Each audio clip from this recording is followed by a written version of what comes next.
Se nourrir est un besoin vital. Avoir accès à une alimentation saine, équilibrée, de qualité ne devrait pas être un luxe. Je m'en vais vous raconter une histoire. Mon histoire concerne deux personnes. Un patient malade, l'Afrique subsaharienne, et un médecin traitant, Chidro Africa. Permettez-moi d'abord de vous conter l'histoire de l'Afrique subsaharienne malade. Elle représente les 237 millions sur 257 millions de personnes qui souffrent de la faim.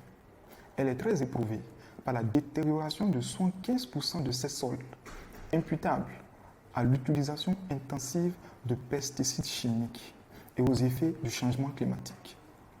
L'Afrique subsaharienne malade est aussi très mobile.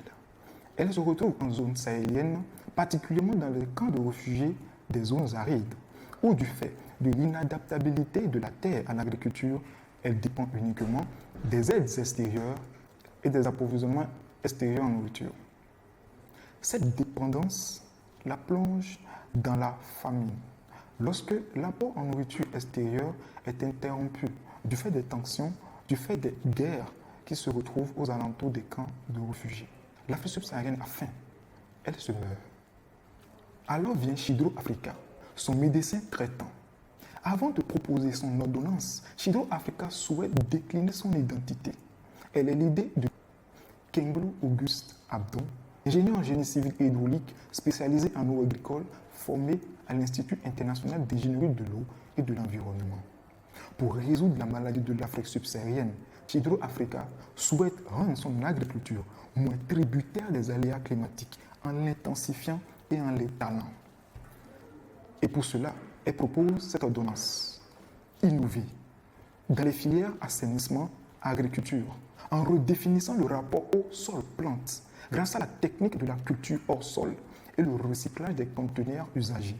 Chidro Africa ambitionne résoudre le problème de la sécurité alimentaire en Afrique subsaharienne en fabriquant des serres hydroponiques mobiles à base de conteneurs usagés pour la production maraîchère dans les camps de réfugiés des zones arides. Pour ce faire, elle repose sur un personnel qualifié, hiérarchisé, composé d'un directeur général expérimenté et de 3 ingénieurs hautement qualifiés, ainsi que d'agents techniques et commerciaux dynamiques.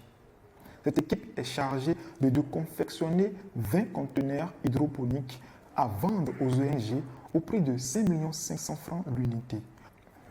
Il est important de souligner que l'achat et le suivi de l'ordonnance délivrée par Chidro Africa nécessitera un coût. Et ce coût s'élève à environ 58 millions de francs CFA. Et Chidro Africa, pour aider l'Afrique subsaharienne à guérir de cette maladie qu'est la faim, l'insécurité alimentaire, souhaite contracter un emprunt d'environ 49 millions de francs CFA, soit 85% du capital initialement prévu, et financer sous propre fonds près de 8 millions de francs CFA. Cet investissement de Chidro Africa permettra de résoudre le problème de la sécurité alimentaire en Afrique subsaharienne, mais permettra aussi de dégager une trésorerie nette de 11 millions de francs CFA la première année et une trésorerie nette cumulée de 114 millions de francs CFA la 3e année. Ce faisant, tout le capital investi pourrait être récupéré dans un délai de 3 ans avec un taux de rentabilité de 23,4%. Chidro Africa, c'est vous les investisseurs. Chidro Africa, c'est nous tous. Rassemblons-nous pour résoudre le problème de la sécurité alimentaire en Afrique subsaharienne. Je vous remercie.